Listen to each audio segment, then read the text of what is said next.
Please, Arne. Mo, Alison, Florian, Ibu. Ibu's okay. Trained with us. Mo will be available tomorrow for only a few minutes, but hopefully can come in. Alison trains with us again. Let's see where he is tomorrow, if he's ready already or has to wait for one more week. Beautiful socks, by the way. Wow.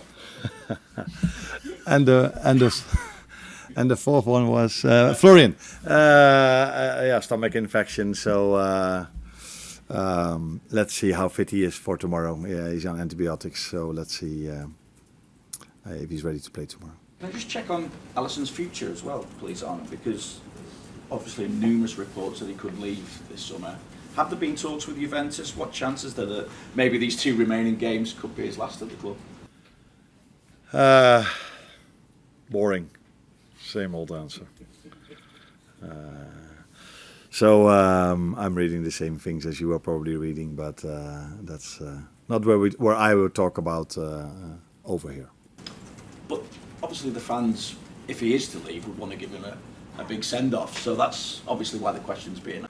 Oh yeah, but you can ask the question as many times as you want in different ways. But my answer will be the same. So I think our fans need to support Alisson no matter if it's his last game or his first game. And that's what they've always done with all of our players. So if he's in goal tomorrow, our fans will support him. And if he's in goal next week, they will support him. And the same goes for next season. Obviously as well, against Chelsea, we saw a reaction. We know you were disappointed at the final whistle as well. So how would you sum up the mood around the club going into these remaining 2 games? How would you even sum up your own mood at the moment?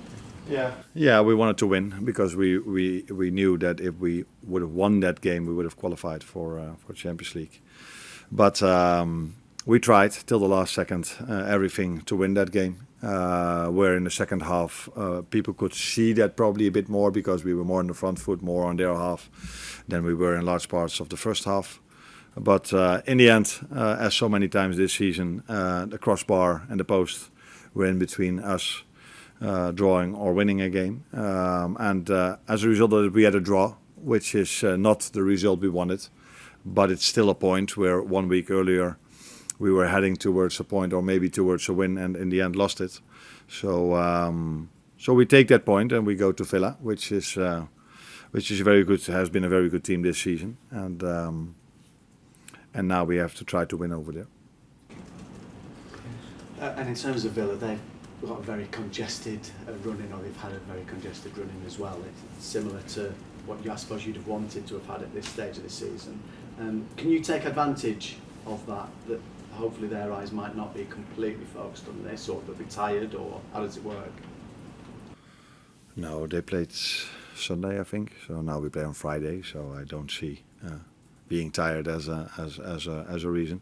I think one of the reasons why they are in the final of the Europa League and doing so well in the Premier League is because they have a big squad with many very good players and a lot of players that are of the same level, same high level.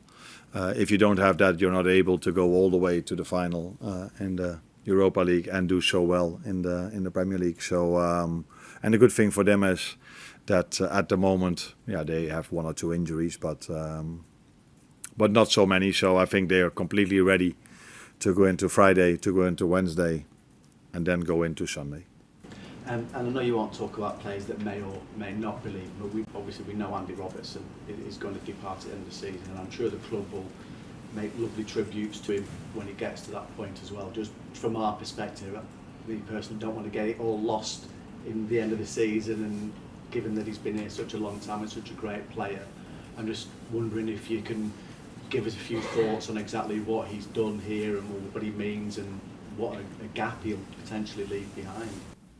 I think he's one of maybe the player that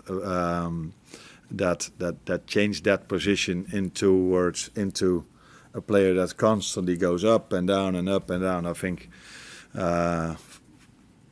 we all and I said this before. We all remember the clip where he started to press from left fullback, ended up at the right wing, and went again. I think many managers showed that at that time to their players. I was one of them, to show what a mentality and what an intensity he played with then. And I think throughout his whole period he played with that intensity.